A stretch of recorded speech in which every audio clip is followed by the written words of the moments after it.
Hello and welcome. You're watching AD4 TV Radio News Update, coming to you live from Abuja, Nigeria's capital. I am Adirayo Senami. China has ordered the United States on Friday to close its consulate in the western city of Chengdu.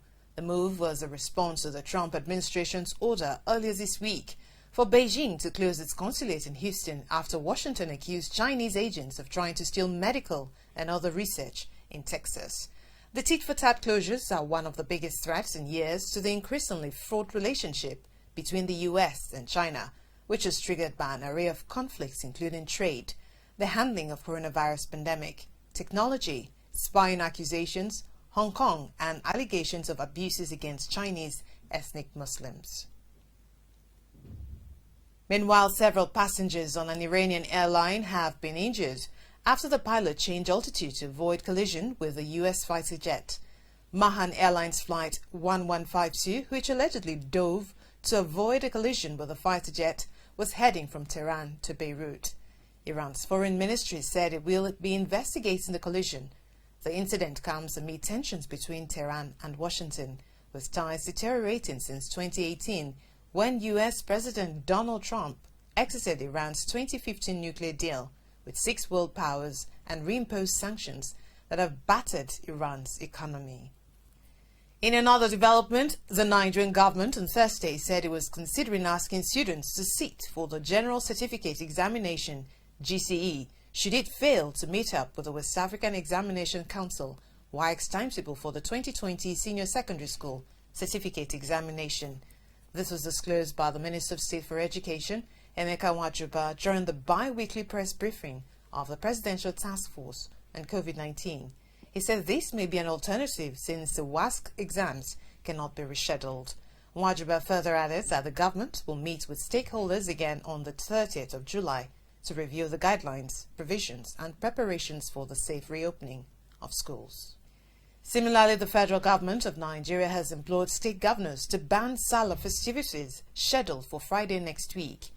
Secretary to the government of the Federation, Barrister Boss Mustafa, who announced the government's position during the briefing of the Presidential Task Force on COVID-19 in Abuja, north-central Nigeria, said this is to curb the spread of COVID-19 in the country during the celebrations. We'll take a break now, and when we return, governors counsel citizens on COVID-19. Stay with us, details coming shortly. My name is Ehi Ohiani. My name is Coach Sam. My name is Ene Ede. My name is Dr. Henry Owando. Keep watching AD4 TV Radio. And keep watching AD4 TV Radio. Keep watching AD4 TV Radio. I'd like you to stay tuned to AD4 TV Radio, and you'll never miss a beat. AD4 TV Radio. Reliable and credible. Welcome back. You're watching AD4 TV Radio News Update. Governor of Ekiti State, Southwest Nigeria, Kayode Fayemi, and his Abia State counterpart, Okeze Ikpeazu, are currently in isolation and recuperating after testing positive for coronavirus. Both governors in a video counseled citizens about taking the disease seriously, staying safe, and taking responsibility for protecting themselves and their loved ones from the disease. I want to let our people know that COVID-19 is real. If there is still anyone out there who feels that there is nothing called COVID-19, it is real. Responsibility for your personal hygiene, washing hands regularly, practice social distancing. In fact, staying at home if you don't have any business outside. Fayemi becomes the 5th governor to contract the novel virus after governors Bala Mohammed of Bauchi, Sheyi Makinde of Oyo, Nasir El-Rufai of Kaduna, Okeze Ikpeazu of Abia State, and Rotimi Akeredolu of Ondo State.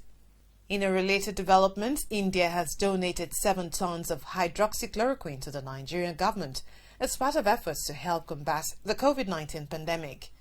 Secretary to the government of the Federation, Boss Mustafa, who also doubles as the chairman of the Presidential Task Force on COVID-19, said this during a briefing by members of the Task Force Committee. The SGF appreciates the government of India as well as other donors and organizations who've supported the fight against COVID-19. And in sports, former world heavyweight champion Mike Tyson will make his widely speculated return to the boxing ring for an exhibition bout against 4th Division World Champion Roy Jones on September 12th in Los Angeles. Tyson announced the bout on Thursday via his Legends Only League website.